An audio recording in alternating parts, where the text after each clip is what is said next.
నమస్తే అండి, welcome back to Ashwini thoughts. మేము చాలా బాగున్నామండి. మీరందరూ కూడా బాగుండాలని ఆ లక్ష్మీ గణేష్ని వేడుకుంటాం. ఈరోజు పంచాంగం నవంబర్ 29, 2024 శుక్రవారం. ఈరోజు తిథి నక్షత్రం ఏంటి, అదే సమయం వరకు ఉంది. ఈరోజు అశుభ గడియలు ఏంటి, వీటితో పాటుగా ఈరోజు మంచిదేనా అనే విషయం కూడా చూద్దామండి. స్కిప్ చేయకుండా వీడియో ఎండింగ్ వరకు చూడండి. శ్రీ క్రోధినామ సంవత్సరం దక్షిణాయనం, శరత్ ఋతువు, కార్తీక మాసం, కృష్ణపక్షం. సూర్యోదయం ఉదయం 6:19 సూర్యాస్తమయం సాయంత్రం 5:33. మరి ఈరోజు తిథి ఏంటి, అదే సమయం వరకు ఉందో ఇప్పుడు చూద్దాము. ఈరోజు తిథి కార్తీక బహుళ త్రయోదశి. త్రయోదశి తిథి నవంబర్ 29 శుక్రవారం ఉదయం 7:48 వరకు ఉంటుంది. తదుపరి చతుర్దశి తిథి ప్రారంభమవుతుంది. అంటే సూర్యోదయంతో కూడి ఉండడం వల్ల త్రయోదశి తిథిగా పరిగణిస్తాము. మరి ఈరోజు నక్షత్రం ఏంటి, అదే సమయం వరకు ఉంది ఇప్పుడు చూద్దాము. ఈరోజు నక్షత్రం స్వాతి. స్వాతి నక్షత్రం నవంబర్ 29 శుక్రవారం ఉదయం 10:20 వరకు ఉంటుంది. తదుపరి విశాఖ నక్షత్రం ప్రారంభమవుతుంది. ఈరోజు రాశి తులారాశి. తులారాశి శుక్రవారం ఉదయం 6:03 వరకు ఉంటుంది. తదుపరి వృశ్చిక రాశి ప్రారంభమవుతుంది. ఈరోజు యోగం శోభన సాయంత్రం 4:31 వరకు. తదుపరి అతగండ. కరణం వణిజ ఉదయం 8:42 వరకు. తదుపరి విష్టి రాత్రి 9:40 వరకు. తదుపరి శకుని చతుస్పాద. చూస్తారు కదండి. ఇప్పుడు ఈరోజు అశుభ గడియలు చూద్దాము. ముందుగా అశుభ గడియలు చూద్దాము. అశుభ గడియల్లో ముందుగా వర్జం సాయంత్రం 4:27 నుండి సాయంత్రం 6:12 వరకు. దుర్ముహూర్తం ఉదయం 8:18 నుండి ఉదయం 9:04 వరకు.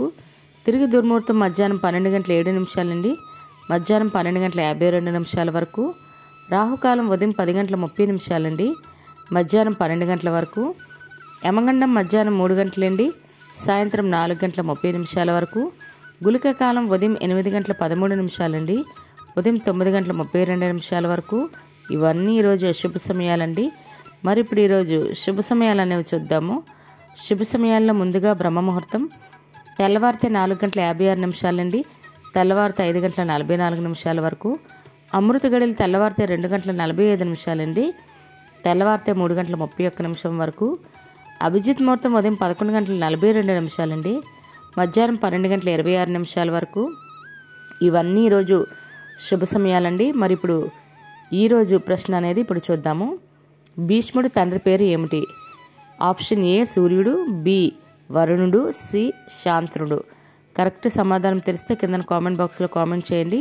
మీరు కూడా ప్రశ్న అడగాలంటే అశ్విని రాపేటి ఇన్స్టా పేజ్లో తెలుగులో మీ ప్రశ్నను మీ పేరు మీ ఊరి పేరు పెట్టి ప్రశ్న అడగండి. మరి నిన్నటి అడిగిన ప్రశ్నకు సమాధానం, భీష్ముడు కోరుకున్నప్పుడు మరణం వస్తుంది అని ఎవరు వరం ఇచ్చారు? ఆప్షన్ ఏ శాంతనుడు అండి. మరి ఇదే ప్రశ్న మీ కుటుంబ సభ్యులు పిల్లలకు కూడా అడిగి వాళ్ళు కూడా పురాణాల పట్ల అవగాహన అనేది పెంచండి. జవాబు అయితే అందరూ చక్కగా ఇచ్చారండి. అందరూ కరెక్ట్ ఆన్సర్లు చెప్తున్నారు. మరి ఈరోజు ప్రత్యేకతలు, ఈరోజు కార్తీక మాసం 28వ రోజు అండి. మరియు ఈ కార్తీక పురాణానికి సంబంధించి అన్ని వీడియోలు ఆల్రెడీ ప్లేలిస్ట్ చేసి ఎండ్ కార్డ్స్లో పెట్టాను, లేదా నా ఛానల్లోకి వెళ్ళి కూడా చూడొచ్చు. మరి అదేవిధంగా ఈరోజు మాస శివరాత్రి అండి. కార్తీక మాసంలో ఇది చాలా ప్రత్యేకమైన రోజు. ఈ రోజుల్లో రుద్రాభిషేకాలు వ్రతాలు చేసుకున్నట్లయితే చాలా మంచిది. తప్పకుండా ఈ అవకాశాన్ని అయితే మిస్ అవ్వకండి. సామూహిక రుద్రాభిషేకాలు ఉన్నా కూడా అందులో పాల్గొని పూజ అయితే చేసుకోండి. మరి ఇప్పుడు ఈరోజు మంచిదేనన్న విషయం చూద్దాము. ఈరోజు ప్రత్యేకించి ఎటువంటి శుభకార్యాలు చేసుకోవడానికి అయితే ముహూర్తాలు లేవండి. సాధారణంగా రోజువారీ పనులు అయితే చేసుకోవచ్చు.